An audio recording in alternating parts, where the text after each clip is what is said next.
बड़ी तेजी से इस्लामाबाद में अदालत में मेरा तोशाखाना का केस चल रहा है। हुमायूं दिलावर साहब प्रिजाइड कर रहे हैं उसमें, और हमने कोशिश बड़ी की है कि chief justice Islamabad high court, और हम बड़ी देर से कोशिश कर रहे हैं कि वो हमारा केस ट्रांसफ़र करें यहाँ हुमायूं दिलावर से, क्योंकि ये हक होता है एक जो हर शख्स का, इसका हमें आइन, हमारा कानून हक देता है कि अगर हमें एक इत्मीद एक जज पे नहीं होता तो हमारा हक होता है कि हम अप्लाई करें कि हमारा केस ट्रांसफ़र कर दें। और ये हमने तब से किया था, ये मैंने कल भी बात की, मैं फिर भी आपको बता दूं कि जब मुझे गैर आइनी और कानूनी तौर पे उठाया गया इस्लामाबाद हाई कोर्ट से और मुझे पुलिस लाइंस में रखा गया, तो उधर एकदम पता चला कि हुमायूं दिलावर साहब ने अदालत निकाली और मुझे तलब कर लिया तोशाखाना केस पे। ना मेरा वकील, ना मुझे पता है किसी चीज़ का, और उस केस में फिर फर्द जुर्म लगा दिया। कानून तो यह है कि मुझे बता के लगाना चाहिए था, बताए बगैर लगा दिया। तो हमें तब ही समझ आ गई कि ये हमें यहाँ इंसाफ नहीं मिलेगा।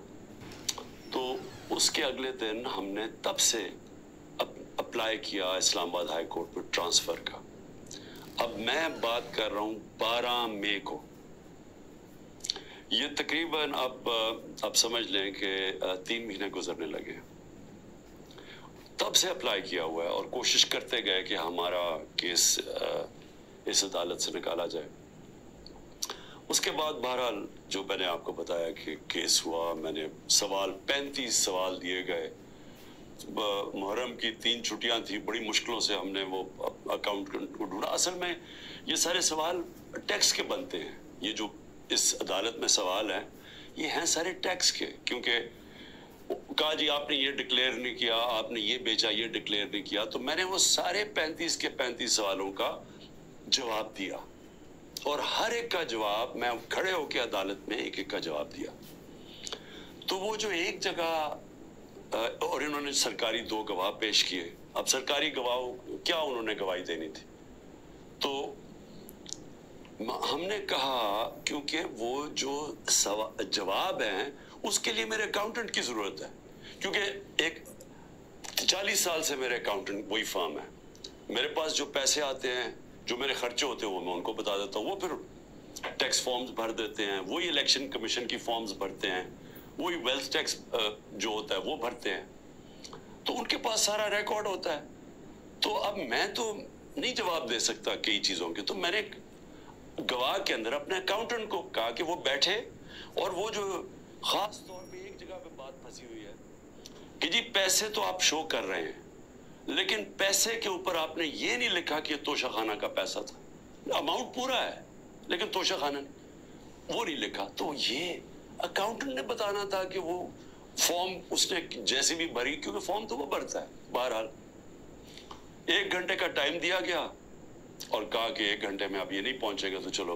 अब अकाउंटेंट 1 घंटे में कैसे पहुंच सकता है? ये कोई मिलिट्री ट्रायल तो नहीं हो रहा। उसको विटनेस खत्म कर दी, और भी हमने बुलाए हुए थे विटनेसेस जिन्होंने गवाही देनी थी इन्हीं चीज़ों को, और जो मेरा हक है। अब एक फेयर ट्रायल होता है कि आपको मौका मिले कि मुझे अक्यूज करें, मुझे मौका तो दें कि मैं अपनी सफाई पेश कर सकूं। नहीं मौका दिया गया, और बड़ी जल्दी सब कुछ तेजी से किया जा रहा है। छुट्टियों में कभी ट्रायल नहीं होता। ये आजकल अदालतों की छुट्टियां हैं, छुट्टियों के अंदर डे टू डे ट्रायल हो रहा है। जल्दी पड़ी हुई है कि किसी तरह ये बस जल्दी से खत्म हो जाए। मौका भी नहीं दे रहा है। एक दिन क्या हो जाएगा कि 1 दिन डिले हो गया, 2 दिन डिले हो गया, कौन सी क़यामत आ गई? विटनेसेस आए, हम तो मुतमईन हो जाएं कि हमने अपना केस पूरी तरह लड़ा है। लेकिन छुट्टियों के अंदर भी जल्दी पड़ी हुई है कि किसी तरह फैसला आए। हालांकि हम सुप्रीम कोर्ट में भी हैं, और इस्लामाबाद हाई कोर्ट से मुझे कहना पड़ता है कि मैं काफ़ी मायूस हूँ कि वो ना फैसला करते हैं, वो खींचते भी जाते हैं, वो पूरा मौका दे रहे हैं कि ये जब फैसला आ जाए। यानी अगर हमने ट्रांसफ़र का इतनी देर अप्लाई किया हुआ है तो कम से कम फैसला तो करें। तो करते भी नहीं है। बहरहाल वहाँ भी उनको भी मैंने कहा, बड़ी देर का कहा हुआ है कि हमें chief justice Islamabad high court पे मुझे कोई एतमाद नहीं है। जब मुझे उठाया गया वहाँ से, आप सोचें कि मुझे गैर कानूनी और आईनी तौर पे उठाया गया उनकी अदालत से, और उन्होंने उसको लीगलाइज कर दिया।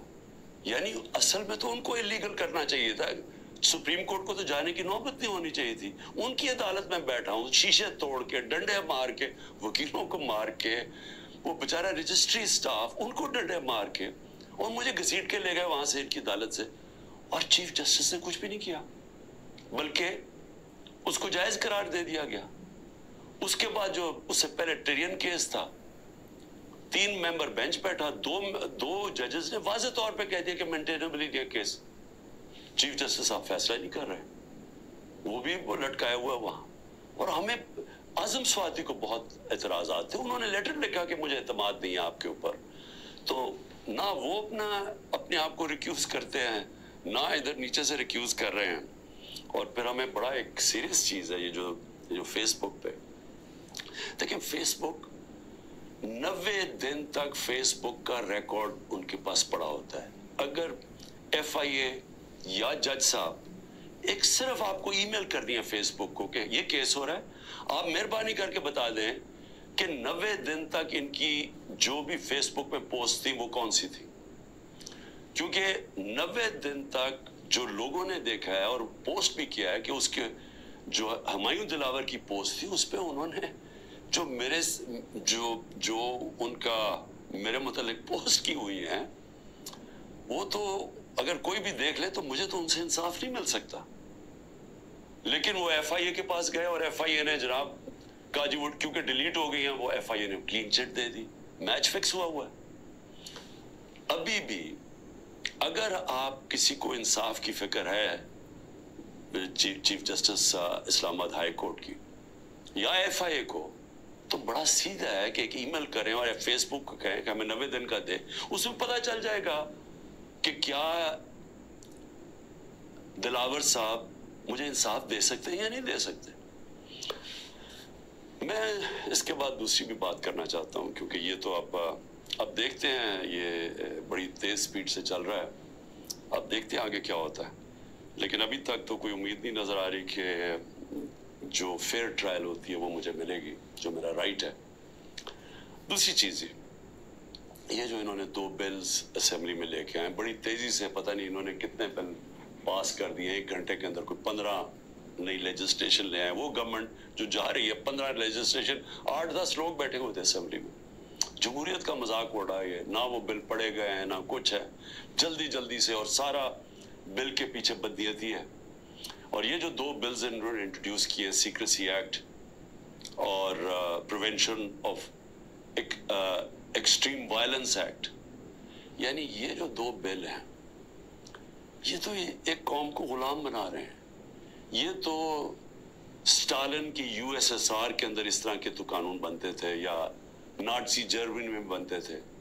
लेकिन ये किसी आजाद माशरे में तो कोई तस्वर भी नहीं कर सकता कि इंटेलिजेंस एजेंसी फैसला करेंगी, किसी घर में भी घुस जाएंगी और फैसला करेंगी कि ये घर के अंदर कोई दहशतगर्द है, और